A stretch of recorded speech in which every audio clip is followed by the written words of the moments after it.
So my presentation was on the realm of Augustus Caesar. As you can see, I did not know who Augustus Caesar was before reading the Ennead or doing my project, so it was knowledge to me learning all about this. And it was actually really interesting. So a lot of you may have the same question: who was Augustus Caesar? Augustus was the first Roman Empire, or first citizen of Rome. He was following Julius Caesar. Now, Julius Caesar was a dictator that ended up kind of destroying Rome. And Augustus brought long lost peace to the land when he ruled over the land. He was born on September 23rd of 63 BC, and he died on August 19th, 14 BC. So the characteristics of Augustus, what was he like? He was very cautious. And he was cautious because he learned life in a hard school, and these events taught him to be aware of the pitfalls and to bide his own opportunity. So that's how he became cautious. He was also hopeful and peaceful as he ruled in the land of Rome. He was also simple living. He was simple living because he acted like he was just a private citizen. Even though he was this big public figure and did a lot for Rome, he roamed the streets like he was a private citizen. He also was like a god. He was like a god. His name Augustus actually means the highest. And he didn't really accept this name. It was given to him in 27 BC. We'll learn it later on. But his name Augustus was conferred upon him, and it was reserved for the very gods himself.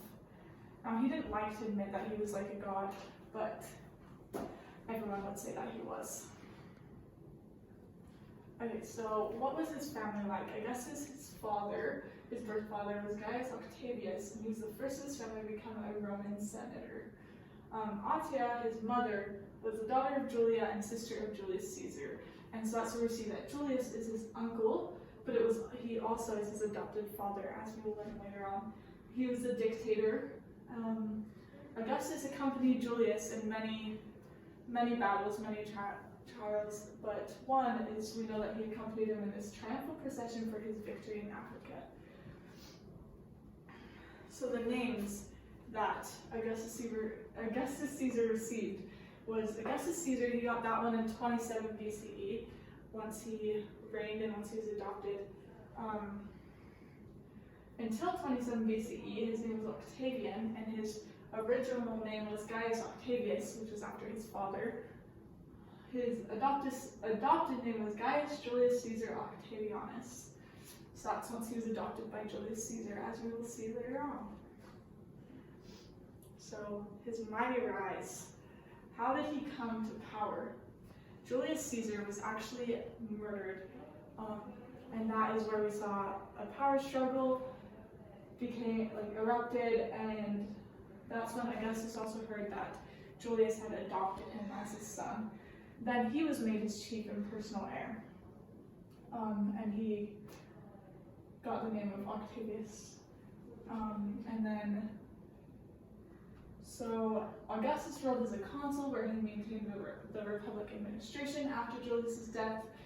In 27, he accepted the title Augustus, and in 23, he received imperial power. So that is how kind of the timeline of how he became in power. So what was Rome like during Augustus's reign?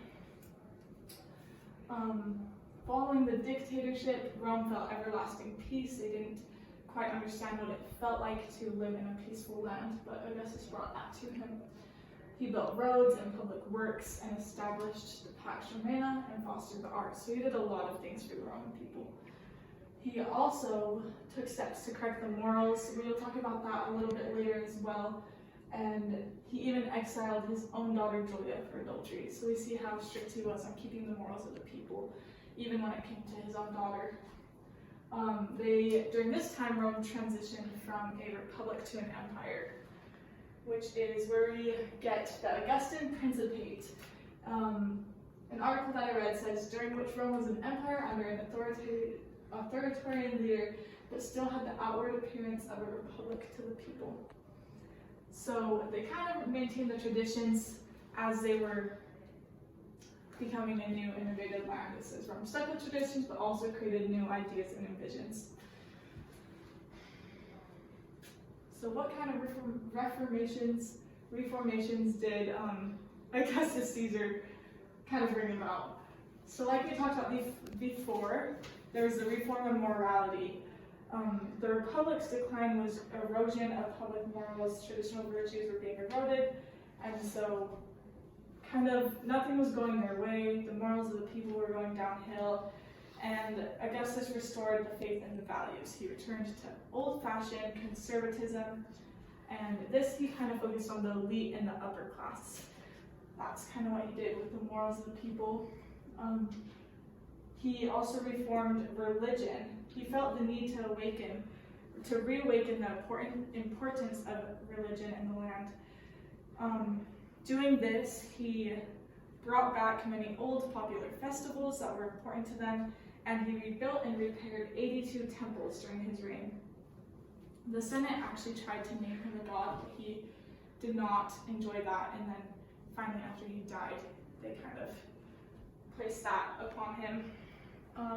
Financial reforms. He felt it was his duty as a censor to provide fair assessment of tax burden. He completed a reform of financial structure. 2 new taxes were created during his time, which were the poll and land tax, and he made sure that his image was on all coins. He also reformed bureaucracy. I can't talk. That's so crazy.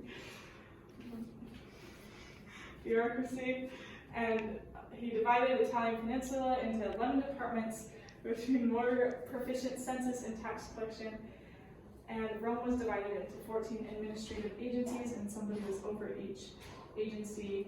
He cleaned the rubbish out of the Tiber River, and 600 slaves started serving as firefighters.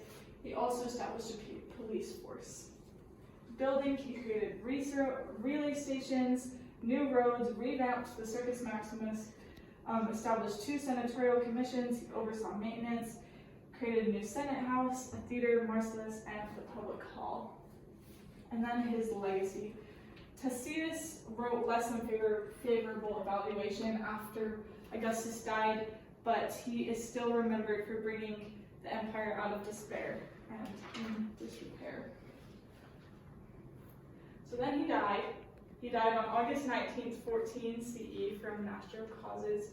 After his death, everybody mourned. It was a very hard time for Rome. They did not have another great leader for quite some time, which was hard on them. His stepson Tiberius became emperor after his death, but he was not nearly as good as Augustus was for the people. So yeah, that's Augustus Caesar. Those are all of the sources I used, pictures and all.